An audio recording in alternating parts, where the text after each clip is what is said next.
अस्सलाम वालेकुम स्टूडेंट्स, हम 10th क्लास फिजिक्स का चैप्टर 16 पढ़ रहे हैं और आज का हमारा टॉपिक है 16.8 that is not operations. Students, वो गेट जिसमें नॉट ऑपरेशंस को हम एग्जीक्यूट करते हैं ऐसा गेट नॉट गेट कहलाता है। और not gate is also known as inverter. Not gate is also known as inverter. आइए देखते हैं कि नॉट गेट को इन्वर्टर क्यों कहा जाता है। Why the not gate is known as inverter.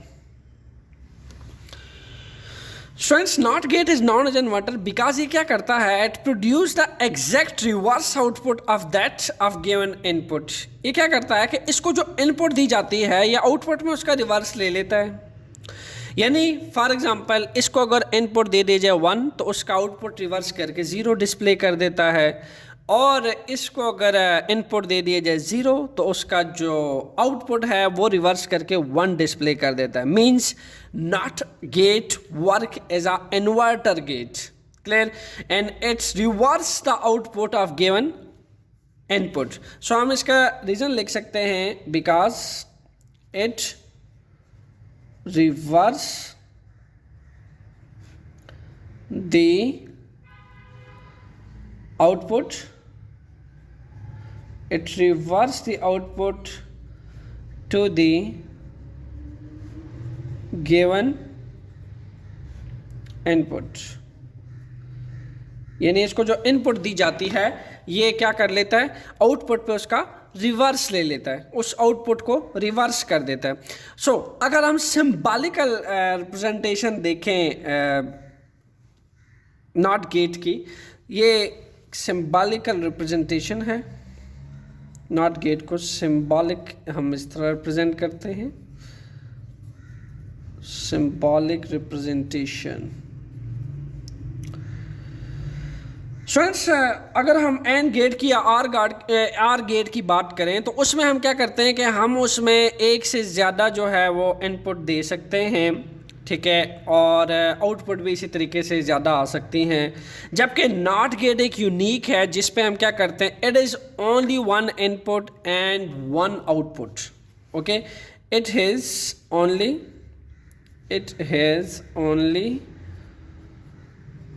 1 input and 1 output. Not gate में सिर्फ एक इनपुट होती है और एक ही इसमें आउटपुट होती है। जैसा कि आपके पास ए नज़र आ रहा है, तो मैंने आपसे कहा था कि हम डिजिटल इलेक्ट्रॉनिक्स में जो भी गेट हो उस पे जो इनपुट लेते हैं वो हम as a form of switching लेते हैं, ठीक है। जो डिजिटल सर्किटिंग होती है वो input as a form of switching होती है। तो हम ए को अगर S1 स्विच कर दें, ठीक है, S1 स्विच कह दें, और X को हम कोई भी लैंप की फॉर्म में ले लें या करंट की फॉर्म में ले लें तो वह हमारे पास क्या हो जाएगी, आउटपुट हो जाएगी। तो यहाँ पे ए जो है इनपुट है हमारे पास, एक्स जो है वो आउटपुट है हमारे पास। ओके, अब अगर नॉट गेट ने एज ए इन्वर्टर जो है एक्ट करना है तो क्या होगा कि इसका मतलब ये है कि स्विच को जब हम क्लोज करेंगे तो इट मीन्स कि बाइनरी 1 होगी उस वक्त, ठीक है, और इसी तरीके से जो आउटपुट होगा दैट विल बी 0, क्लियर। इसी तरीके से नेक्स्ट आपके पास अगर स्विच S1 में हम 0 दे देते हैं, ठीक है, यानी स्विच को ओपन रखते हैं, तो यहाँ पे आउटपुट X क्या डिस्प्ले होगा, 1 डिस्प्ले होगा। यहाँ पे आपको नज़र आ रहा है, ठीक है, ये जो इनपुट है A, इसका कंप्लीमेंट लिया हुआ है स्टूडेंट्स। क्या लिया हुआ है, कंप्लीमेंट। कंप्लीमेंट क्या करता है, किसी भी डिजिटल बाइनरी का इन्वर्ट ले लेता है, यानी 1 को 0 कर देता है या 0 को 1 कर देता है। कंप्लीमेंट का मकसद ये है कि इनपुट बाइनरी को रिवर्स कर देना। So this is the main function of that complement. तो यहाँ पे x किसके बराबर है, ए कंप्लीमेंट के, यानी आप जो ए इनपुट दोगे x पे जो आउटपुट आएगी वो इस ए इनपुट का कंप्लीमेंट ले लेगा, इसी को ही रिवर्स कर देगा। तो इसकी बाइनरी को रिवर्स करने का मतलब ये है कि अगर स्विच ओपन होगा तो x आउटपुट पे इसका कंप्लीमेंट ले लेगा और आउटपुट पे 0 आएगा, ठीक है। बल्ब होगा या फिर करंट होगा, it will not pass through, ठीक है, हमें आउटपुट पे 0 मिलेगा। सिमिलरली जब स्विच ओपन होगा तो उस केस में हमें आउटपुट पे 1 मिलेगा, यानी वो इस 0 का कंप्लीमेंट ले लेगा, इसको अगर रिवर्स करें इस बाइनरी को तो 1 बनता है। सो हमारे पास 2 टाइप्स की बाइनरी ही तो पॉसिबल है। डिजिटल इलेक्ट्रॉनिक्स 2 टाइप्स की बाइनरी पे अपडेट होती है, one is 0 and other is 1। Clear. In binaries की फॉर्म में हमारे डिजिटल ऑपरेशंस होते हैं, बेशक वो एंड ऑपरेशंस हो, बेशक वो आर हो, बेशक वो नॉट हो, नैंड हो, नॉर हो, कोई भी ऑपरेशन डिजिटल स्टेट्स की फॉर्म में होता है और स्टेट्स 2 ही हैं, ऑन या ऑफ। और इसी तरह डिजिटल वेरिएबल्स जो हैं, लॉजिक वेरिएबल्स भी आपके पास नॉट गेट में एक इनपुट लॉजिक वेरिएबल होता है और एक आउटपुट होता है, यानी यहाँ ए होगा, यहाँ एक्स होगा। Clear, these are the logic variables. और इन लॉजिक वेरिएबल्स की भी हमारे पास स्टेट्स हैं। इसको हम डिस्टिंक्ट वैल्यू क्या दे सकते हैं, एक इनपुट को या हम 1 पे रख सकते हैं या फिर हम इसको 0 पे रख सकते हैं। स्विच या ओपन रखा जा सकता है या क्लोज रखा जा सकता है।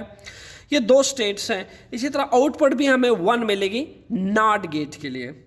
आइए स्टूडेंट्स नॉट गेट का सर्किट डायग्राम चेक करते हैं, ये कैसे ऑपरेट होता है। नॉट गेट का सर्किट डायग्राम ऑपरेट होने से पहले स्टूडेंट्स आपको रेजिस्टेंस का और पैरेलल कॉम्बिनेशन का आइडिया होना चाहिए। The first one is parallel combination. Parallel combination. अब पैरेलल कॉम्बिनेशन की स्टूडेंट्स क्या प्रॉपर्टी है?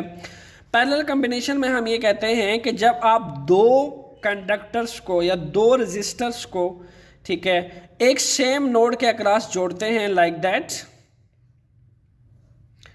एक सेम नोड के अक्रॉस अगर आप एक कंडक्टर को जोड़ दें तो ऐसी कॉम्बिनेशन पैरेलल कॉम्बिनेशन कहलाती है, ठीक है। या फिर यूं कह लें कि ये एक नोड है, आपने यहाँ एक जोड़ दिया और सेम नोड से ये 2 रेजिस्टर जोड़ दी, ये भी पैरेलल कॉम्बिनेशन कहलाई जाती है।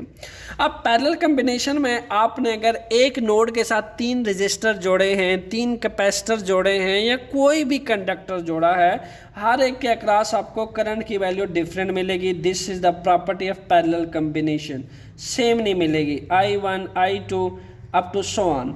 इसी तरीके से जो पोटेंशियल डिफरेंस है, जिस बैटरी से आप उसको कनेक्ट करते हैं, हर एक के अक्रॉस जो पोटेंशियल डिफरेंस है वो आपको सेम मिलेगा, ठीक है। हर एक के अक्रॉस आपको पोटेंशियल डिफरेंस सेम मिलेगा, यानी इनफाइनाइट आपने अगर कंडक्टर लगाएं तो पैरेलल कॉम्बिनेशन में पोटेंशियल डिफरेंस सेम होता है। नंबर 1। दूसरा आइडिया आपको ये होना चाहिए रेजिस्टर का। अब रेजिस्टेंस क्या होती है स्टूडेंट्स? रेजिस्टेंस होती है कोई भी अपोजिंग फोर्स। देखिए, जब जब बैटरी से किसी भी सर्किट को जोड़ते हैं तो बैटरी का काम क्या है? इलेक्ट्रॉन्स को फ्लो करवाना। जब इलेक्ट्रॉन्स फ्लो करते हैं तो obviously during flowing electrons collisions होती है, एटम्स की इलेक्ट्रॉन्स की आपस में कोलिजन्स होती हैं और उस कोलिजन से अपोजिंग फोर्स प्रोड्यूस होती है, जस्ट लाइक अ फ्रिक्शंस। मैकेनिकल लैंग्वेज में जब हम चलते हैं रोड के ऊपर या व्हीकल चलते हैं रोड के ऊपर, तो रोड और टायर में फ्रिक्शन होती है, हमारे फीट और रोड में ग्राउंड में फ्रिक्शन होती है। ऐसी जब इलेक्ट्रॉन किसी पाथ में से पास करता है तो उसको भी रेजिस्टेंस फेस करनी पड़ती है।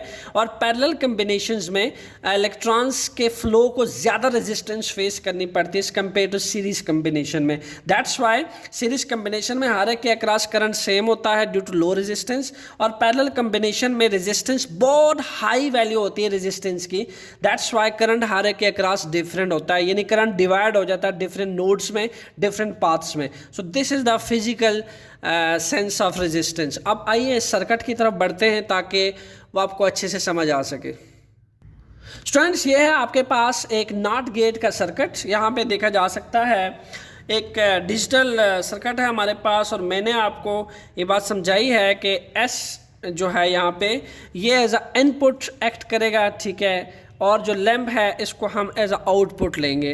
तो डिजिटल सर्किटिंग में जो स्विचेस हैं उसको अमूमन एज अ इनपुट लिया जाता है और लैंप को या फिर करंट को एज अ आउटपुट लिया जाता है। तो हम जो करंट पास करेगा आउटपुट पे, लैंप पे, हम उसको आउटपुट ले सकते हैं, ठीक है, और इसी तरीके से एस को हम यहाँ पे एज अ इनपुट लेंगे। सो स्टूडेंट्स, लैंप और स्विच जो है इस बैटरी के साथ पैरेलल कंबाइन है, ठीक है, ये पैरेलल कॉम्बिनेशन है। अब होता क्या है कि पैरेलल कॉम्बिनेशन में लैंप की बहुत हाई रेजिस्टेंस होती है। जब यहाँ से करंट आई पास करता है, ठीक है, तो हम जब इस स्विच को ओपन करते हैं तो होता क्या है कि स्विच ओपन होते हुए हमारे पास मैक्सिमम करंट पास आउट कर जाता है लैंप में, ठीक है स्टूडेंट्स। स्विच जब ओपन होता है तो मैक्सिमम करंट पास कर जाता है लैंप में और बल्ब ग्लो कर जाता है। लेकिन जब हम स्विच क्लोज करते हैं तो लैंप में होता है फिलामेंट, फिलामेंट के अंदर होती है बहुत हाई रेजिस्टेंस, फिलामेंट्स हीटअप हो जाता है और हीटअप होने की वजह से मैक्सिमम रेजिस्टेंस ऑफर करता है करंट को।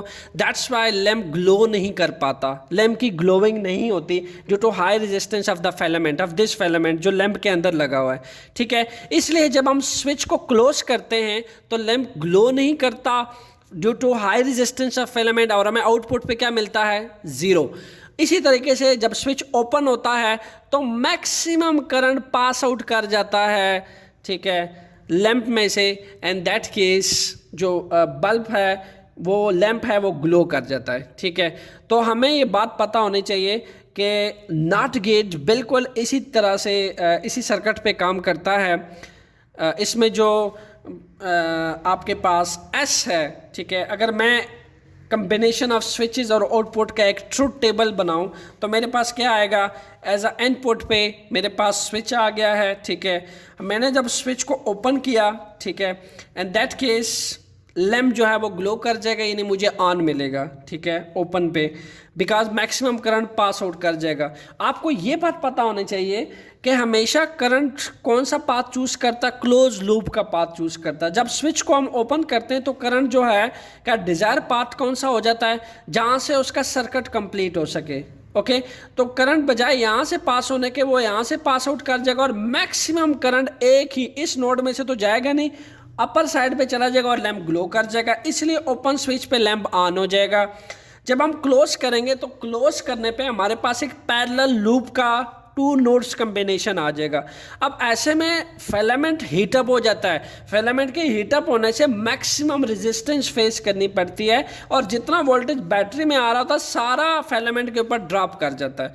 जब फिलामेंट ने ही सारे वोल्टेज ड्रॉप कर देने स्टूडेंट तो बल्ब ग्लो नहीं करेगा and it will of, it will remain of, ठीक है, स्विच को क्लोज करने पे।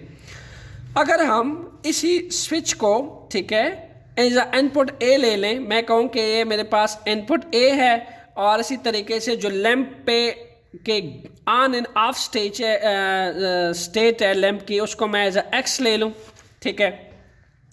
तो मेरे पास ये ए है, यानी मैंने जब यहाँ पे स्विच को क्लोज किया तो या सबसे पहले हम ओपन कर ले लेते हैं, चले, स्विच मेरे पास ओपन है तो यहाँ पे 0 है। यहाँ पे जब करंट ऊपर की तरफ आया तो x ने क्या कर दिया, इस इनपुट a का कंप्लीमेंट ले लिया, x equal to a complement, यानी 0 का क्या ले लिया, 1, यानी इसके इनपुट को रिवर्स कर दिया, because not gate as inverter काम करता है, ये बल्ब ग्लो कर गया, ठीक हो गया। इसी तरीके से जब इस स्विच को क्लोज किया गया लाइक दैट, ये स्विच क्लोज हुआ तो यहाँ पे क्या हुआ, 1 जब हुआ, इन दैट केस जब ये लैंप के पास आया, यहाँ पे बहुत हाई रेजिस्टेंस थी फिलामेंट्स की, हाई रेजिस्टेंस होने के बाद एक्स आउटपुट पे जब इसका आपके पास इन्वर्ट लिया गया इस क्लोज स्विच का, तो आउटपुट पे क्या आया, 0, यानी बल्ब ग्लो नहीं हुआ, ठीक है। तो दैट्स वाई हम ये कहते हैं कि हमारे पास not gate as a inverter काम करता है, बिकॉज ये आउटपुट पे अपने तमाम दिए गए इनपुट्स बाइनरी का रिवर्स ले लेता है, उसको इन्वर्ट कर लेता है, ठीक है, जो कि इसका truth table, binary truth table ये है students, combination off switch and lamp, यानी इनपुट और आउटपुट का ट्रूथ टेबल। अगर इसी इनपुट और आउटपुट को हम बाइनरी लॉजिक्स वेरिएबल की फॉर्म में लिखें, नहीं 1 0 की फॉर्म में लिखें, तो हमारे पास ये वाला ट्रूथ टेबल बनता है, ठीक है। सो ये था students finally not gate, and hopefully आपको समझ आ गया होगा। In case of any problem mention it at comment box, the answer will be in front of you after a few hours. Enjoy physics.